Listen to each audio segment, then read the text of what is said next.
এই ইন্টারিম ইউনূস সরকারটা পতন হলে কি হবে? কোটি কোটি মানুষের জীবন নেবে, কোটি কোটি মানুষের জীবন নেবে। সুখে থাকতে যাতে ভূতে না কিলায় কাউকে। ভালো আছেন, আজ থেকে 11 মাস আগে কি ছিলেন, 10 মাস আগে কি ছিলেন সেটা ভাবেন। এত ক্ষমতা ক্ষমতা বলার দরকার নাই। বাংলাদেশ বিরোধী ষড়যন্ত্র চক্রান্তকারীদের জন্য দুঃসংবাদ। ইউনূস সাহেবকে যারা ক্ষমতা থেকে উড়িয়ে দিতে চেয়েছেন, জঘন্য চক্রান্তকারীরা, ভারতের হিন্দুত্ববাদী সরকার, বাংলাদেশে থাকা তাদের দালাল্লা, আর ভুলা ভালা কিছু অন্য দলের লোকেরা, বেচারারা বুঝে না। আজকে আমি খুতবার বিষয়বস্তু বানাতে চেয়েছিলাম সুখে থাকতে ভূতে কিলায়, এটা শিরোনাম দিতে চেয়েছিলাম। হয়তোবা আল্লাহ ঘুরিয়ে দিয়েছেন যে না, এত কঠিন দিও না, থাক, হয়তো ওরা সংশোধন হবে। এই ইন্টারিম সরকারটা দিয়া কিভাবে আমাদেরকে এবং এই দেশের আপামর যারা বাংলাদেশের রাজনীতি করে, দলের নাম নিচ্ছি না, তোমরা কতটা সেফ, কতটা সেফটি পাইছো? ফ্যাসিবাদের সময়টা ভুলে গেছো? এত অল্প সময়ে, এত অল্প দিনে ঘরে থাকতে পারত না? রাস্তায় বের হলে গুলি করে লাশ ফেলে দিয়েছে রাস্তায়। হ্যাঁ, যেখানে পালিয়েছ সেখান থেকে বের করে এনে কি অত্যাচারটা করেছে, বস্তার ভিতরে ঢুকে পিটিয়ে পিটিয়ে পিটিয়ে, হ্যাঁ, ইঁদুর যেভাবে মারে মানুষ ওইভাবে মেরেছে। ভুলে গেছো? তোমাদেরকে তো মেরেছে, ভুলে গেলে এত তাড়াতাড়ি? ওই জন্য আজকে খুতবার বিষয়টা দিতে চেয়েছিলাম সুখে থাকতে ভূতে কিলায়, কিন্তু দিলাম না, দিলাম না। ভালো হইয়া যাও। আমরা তো বলছি এটা আমাদের খেলা, এটা শতাব্দী, খেলাফতের শতাব্দী। খেলাফত যখন আসে মনোনয়ন ধারায় আসে। বাংলাদেশের প্রথম সরকার এটা মনোনয়ন ধারায় আসে, নির্বাচনী ধারায় আসেনি। এবং যেহেতু এটা ইসলামিক শতাব্দী, যেহেতু খেলাফত শতাব্দী, যেই আসবে জনগণের ধর্ম যেই মাত্রায়, সেই মাত্রায় তাকে ধার্মিক বানিয়ে আল্লাহ দিবেন। জনগণের ধর্মের মাত্রা বাড়বে, তারও ধর্মের মাত্রা বাড়বে। জনগণ যত ভালো হবে তারাও তত ভালো হবে। এইভাবে কিন্তু ম্যাচিং করা একটা সরকার আল্লাহ দিয়েছেন। এগুলিকে বরখাস্ত করা যায় না। নবীজি বলছেন মান বায়া ইমামান, কোন ইমামকে যে নিজের বাইয়াতটা দিয়েছে, এখানে বাইয়াত মানে তো আগের যুগে সমর্থন দিয়েছে।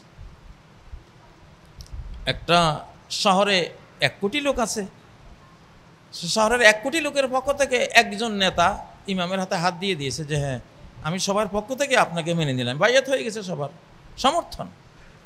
সমর্থন যে দিয়েছে। আতাহু সাফকাতা ইয়াদিহি, তার হাতটা দিয়েছে। অসামারাতা কলবিহি, কেউ হাত দেয় নাই কিন্তু হৃদয়ের সমর্থনটা দিয়ে দিয়েছে। ফালিয়ুতিহু মাস্তাতা, যতটা পয়েন্টে তাকে তুমি আনুগত্য করতে পারো আনুগত্য করো। যেখানে দেখো তোমার ইসলাম ফলো হচ্ছে না, সেখানে আনুগত্যের দরকার নেই। কিন্তু হাজারো কাজ তো আছে যে ইসলামের সাথে দ্বন্দ্ব নেই, আনুগত্য করো। ফাইন যা আখারু ইউনাজিরুহু, যদি অন্য কেউ তার ক্ষমতা দখল করতে আসে, তাকে ক্ষমতাচ্যুত করতে আসে, ফাদরিবু উনুকাল আখার, যে ক্ষমতা দখল করতে আসবে তার গর্দান মেরে দাও।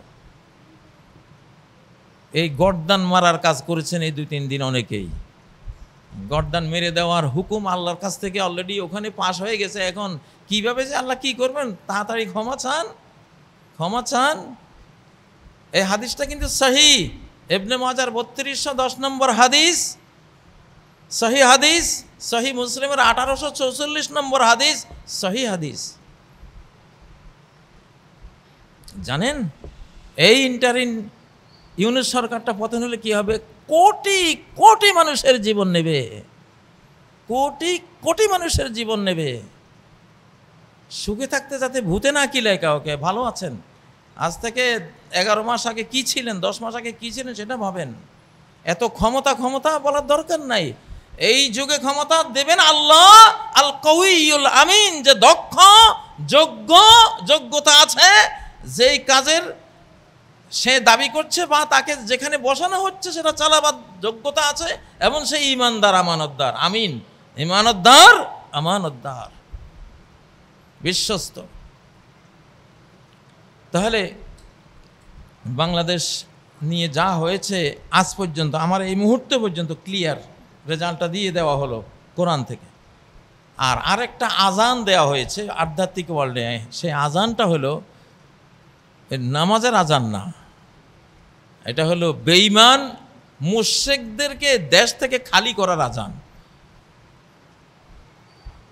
আর যদি দেশে থাকতে চাও তওবা ইস্তেগফার করে পুরোপুরি আল্লাহর কাছে আত্মসমর্পণ করে দেশকে মেনে নিয়ে থাকতে হবে।